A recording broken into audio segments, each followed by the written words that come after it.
The flood of foreign visitors has not only strained Japan's infrastructure, but also stirred deep undercurrents of discomfort and even resentment among locals. In surveys by NHK 2024 and Mainichi Shimbun, over 48% of Kyoto and Nara residents expressed frustration at the disruptive behavior of some tourists.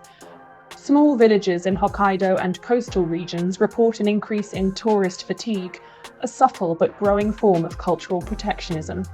The politeness of Japanese society rarely allows direct confrontation, but indirect signals are becoming clearer. Signs saying Japanese only were spotted at several ryokan, traditional inns, and small bars in Asakusa, Tokyo, and in Sapporo in early 2024, sparking outrage on social media. I spoke to Mr. Hiroshi, 55, a taxi driver in Kyoto. We have always welcomed visitors, but now some tourists block traffic for selfies, touch sacred statues, speak loudly in shrines. We feel our home is no longer ours.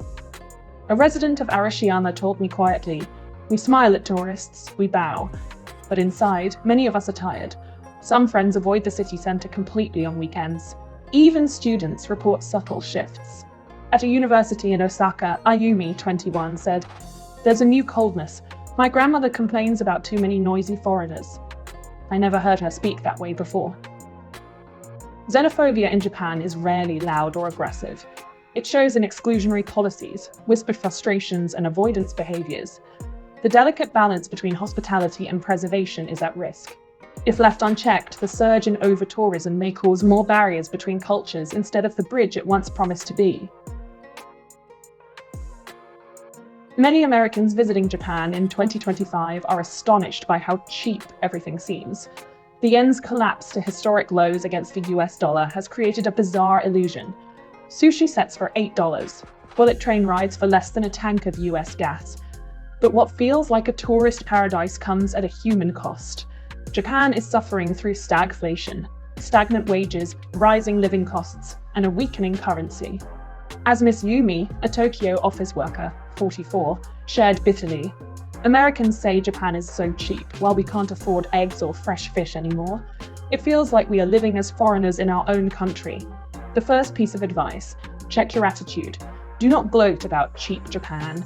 You are walking through the quiet pain of a struggling local economy. Second warning: don't be loud. Americans and Europeans often underestimate just how much Japanese culture values quietness, especially in public. In bars, restaurants, trains, shrines, and public parks, the loud foreigner is one of the most despised stereotypes. I interviewed Kenji, 29, a bartender in Shinjuku.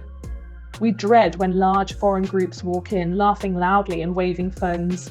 We don't confront them, we just silently hope they leave quickly." Even in so-called foreigner-friendly spots like Roppongi, loud behaviour will quietly but surely alienate you from both staff and locals. Third, beware the rural reality. The glossy, cosmopolitan vibe of Tokyo, Osaka, or Fukuoka is not Japan's full picture. In smaller towns and countryside regions, foreigners may face suspicion, avoidance, or outright coldness. A 2024 study by Kobe University found that rural Japanese xenophobia levels are almost equivalent to, or greater than, what is measured in North Korea and parts of the Islamic world when it comes to personal space, social interaction, and attitudes toward outsiders. I experienced it myself in a rural town in Ibaraki Prefecture. A local bakery refused to serve me, despite there being no language barrier. An elderly woman explained softly, "It's not personal. Some elders still think foreigners bring bad luck or disorder. You may not be openly insulted, but the icy distance and avoidance can be deeply uncomfortable." Final takeaway for visitors: if you want a good experience, blend in, speak softly, observe how locals behave, and mirror that. Understand that you are a guest in a culture built on subtlety and restraint.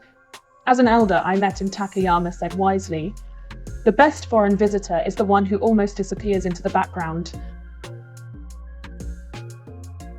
Japan. The word itself feels like a breath of calm. Serene temples, Zen gardens, snow-dusted Mount Fuji. A land of harmony, grace, and peaceful contemplation. But as I stepped off the Shinkansen at Kyoto Station, I saw a different scene. Crowds flowing like unstoppable rivers through the narrow alleys of Gion, a place once known for silent elegance, now echoing with the click of cameras and multilingual chatter.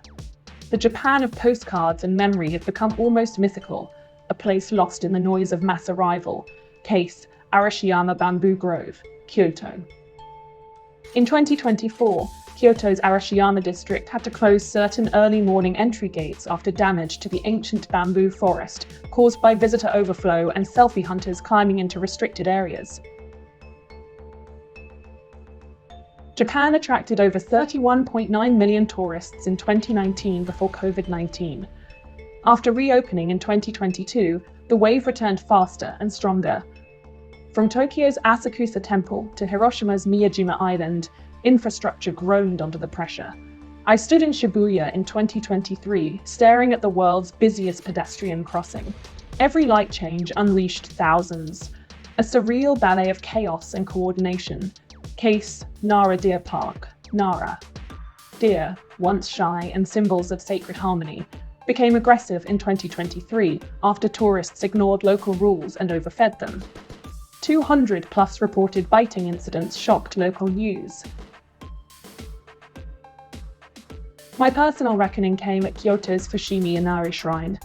The crimson torii gates promised solitude.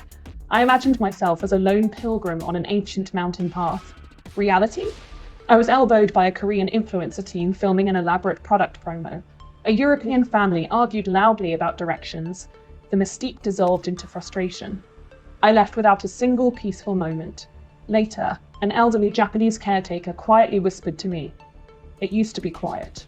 Now, too many feet, too many voices." Kyoto's Kiyomizu-dera Temple recorded over 5 million visitors in 2023. Cherry blossom season has become a nightmare for locals. In 2024, Ueno Park introduced crowd control fencing to prevent lawn destruction from visitors trampling delicate sakura roots. At Nikko's Toshogu Shrine, a guide told me, "The 400-year-old carvings are fading from pollution and touch. We beg tourists, don't touch, don't climb. Japan's treasures are becoming victims of their own fame." But there is another Japan. Far from the bullet trains and tourist herds lies real peace. I traveled to Shirakawa-go, a UNESCO village of thatched roof houses in Gifu Prefecture. A local farmer, Mr. Nakamura, 74, greeted me with tea and said, "They come for the snow houses, but few stay to learn why we built this way to survive winter's wrath." Remote towns like Oga Peninsula, Akita, Yakushima Island, and Iwaiya Valley, Shikoku, offer the same magic, minus the crush. A Kyoto tofu shop owner told me in tears, "We used to have neighbors, friends. Now we have Airbnb strangers and party noise every night." In Kamakura, I met Miss Ayaka, 38, a commuter. "I used to love living near the Great Buddha. Now I dread the weekends. I can't even walk my child in peace." Even in small towns, the effects ripple. Rising rents, overwhelmed waste systems, and fading local culture. You can still experience Japan respectfully. Travel off-season, May, November. Visit rural towns like Kurashiki or Kanazawa. Support local guest houses, not only global hotel chains. Follow the Gomi rule. Take your trash home. Silence is golden in temples. Switch off devices. Be a visitor, not a disruptor. Technology is both the problem and solution. In 2024, Nara piloted crowd alert apps, showing visitors the busiest shrines in real time. At Kiyomizu-dera, online time slot reservations are being tested to spread out visitor flow, but overuse of drones for aerial shots has led to local bans like in Kamakura and Miyajima, after near accidents and privacy complaints. Tourism must be balanced, not uncontrolled. The answer isn't banning tourism, it's transforming it. Locals and visitors must walk this path together. Respect, education, and responsible behavior are key. As Ms. Sato, a guide from Takayama, told me, "We want you to love Japan, but love it gently. Let us explore, not exploit, admire, not damage, leave only footprints of admiration, not destruction." That's all for today. Thanks for watching as always. See you next time.